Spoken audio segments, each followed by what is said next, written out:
Mummy તમને તો ટેવ પડી ગઈ છે મારા બધા જ કામમાં ખામી કાઢવાની. કાલે મામાજી જમવા આવ્યા હતા તો એને તો મારા હાથની રસોઈ બહુ ભાવી હતી, પણ તમે શું કહેતા હતા, શાકમાં મરચું વધુ થઈ ગયું છે ને, તીખું થઈ ગયું છે ને, દાળ હાવ મોળી કરી છે ને. તમને આદત પડી ગઈ છે મારા બધા કામમાં છે ને એને ખામી કાઢવાની. આવું કોણ કે બધાની સામે એના વહુનું? અને તમને જો મારા હાથની રસોઈ ન ભાવતી હોય ને તો તમે જાતે જ રસોઈ બનાવી નાખો. હું કે તું મારી રસોઈ હું બનાવું? તારે તો એટલું જ જોવે છે, તારે કામ ન કરવું હોય ને એટલે બાના જ ગોતતી હોય.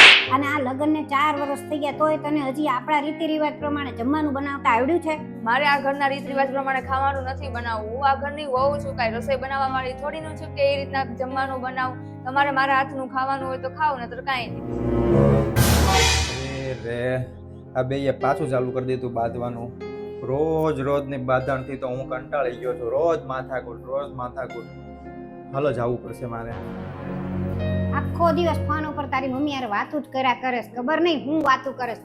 અને આ ઘર તો જો કેટલું ગંદુ થઈ ગયું છે, કોઈ દી ખબર પડે છે કાંઈ સાફ કરવાની? મમ્મી મનીષા, આ તો તમારા રોજના નાટક થયા છે બેયના. હું કરું છું નાટક તો તમારા મમ્મી કરે છે. મામાજી જમવા આવ્યા હતા ત્યારે શું કહેતા હતા ખબર છે?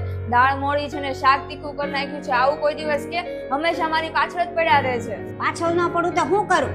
તું કામ જ એવા કરે છે. અને જોયું ને તે ભાવિન આ કેવી રીતે મારી યાર વાત કરે છે. નહીં તું સુધર મનીષા કે નહીં મમ્મી તમે સુધરો. હવે મને ખબર જ છે કે મારે શું કરવું. કામ વાળીને અત્યારે જાવું તું, કેટલું બધું કામ બાકી છે. અને મમ્મી એકલો અંદર જઈને મોબાઈલ જોયા રાખે છે, પણ એમ નહીં કે આપણે મદદ કરાવીએ. મનીષા હા બોલો. મને ખબર છે કે જો તને મમ્મીથી બહુ વાંધો છે, એમ દરેક કામમાં તને ઈ વચ્ચે કીધા કરે છે, ઈ મને ખબર છે. હા બધું તમારી સામે જ છે. જો હું એકલી કામ કરું છું ને, મમ્મી અંદર ફોન જોવે છે. જો ઈ સાચા હોત તો એ મને મદદ ન કરાવે. તારે હવે જરાય ચિંતા કરવાની જરૂર નથી. મને ખબર પડી ગઈ છે કે મમ્મી તને હેરાન કર્યા કરે છે આખો દિવસ.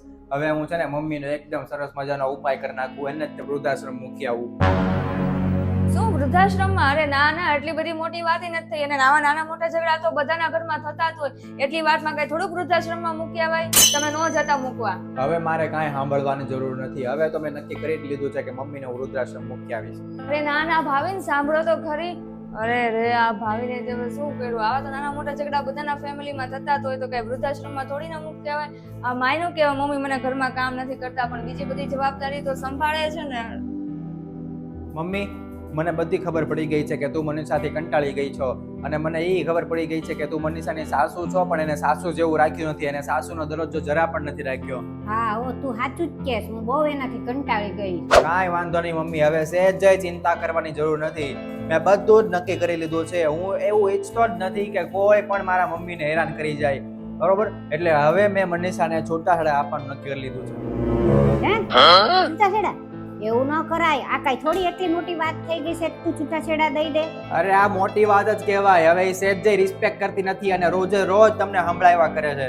અરે આવા નાના મોટા ઝઘડા તો હાલ્યા જ કરે સાસુ વહુની વચ્ચે.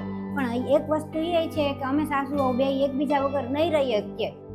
મમ્મી વિના તો હું એકલા રહેવાનું વિચારી ન ભાવિને મોટું ન કરી નાખે. મારે ભાભીને રોકવા જ પડશે. જો ગુસ્સામાં લઈએ ને નિર્ણય એ કોઈ દિવસ સારું નથી. અને તું આવો નિર્ણય ગુસ્સામાં લઈ લઈશ તો આખું ઘર આપણું વેર વિખેર થઈ જશે, આપણે બરબાદ થઈ જઈએ. હવે જે થવું હોય થાય. મારે કોઈ વસ્તુ વિચારવી નથી આગળ.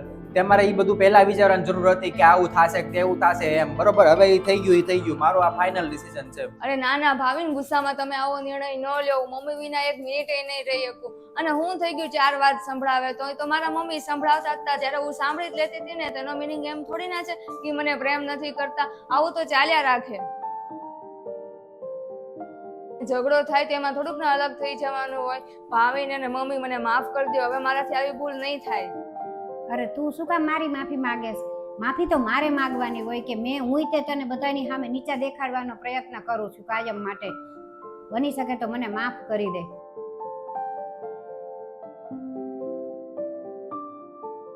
નમસ્તે મિત્રો.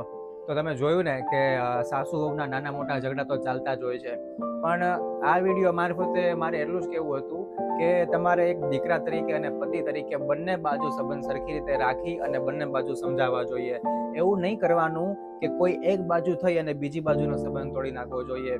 અને સંબંધ હંમેશા સાચવીને અને બંને બાજુ રાખીને બંને બાજુ સમજાવીને વ્યવસ્થિત રીતે આપણે આગળ જીવનમાં ચાલવું જોઈએ.